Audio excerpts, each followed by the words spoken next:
Hey everybody, welcome back to another episode of Reviews with Lockhart Tactical. I'm your host Dustin, and today we're doing a review on some Omega Pacific Carabiners.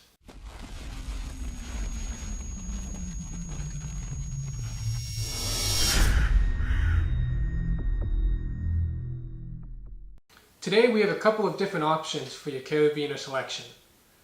We have black tactical ones on this side. I'll hold them up and show a couple to you. And on this side, we have red and we have gold. And these ones are made specifically for firefighters. The large one is actually a ladder carabiner. Each option, whether it's the black tactical or the red for firefighters, come in several different shapes, such as pear, oval, and D, so that they can actually suit individual needs.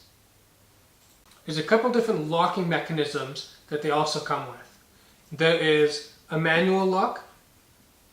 So this one here is a manual lock, where you actually have to twist it and manually lock it. And then there is this type that is actually an auto lock. So what happens with this is as you twist to the side so you can open it, when you let it go, it'll twist back and automatically lock it. So I can't open it.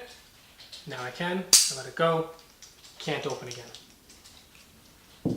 Make sure you check out these as well as the other carabiner options we have on LockhartTactical.com by following the link in the description below. Also, for any military, law enforcement, and first responders, check out our Honor program to see how you can get exclusive discounts. Thank you for watching, and don't forget to like, comment, and subscribe. I'm Dustin with Lockhart Tactical, and I'll make sure to see you next time.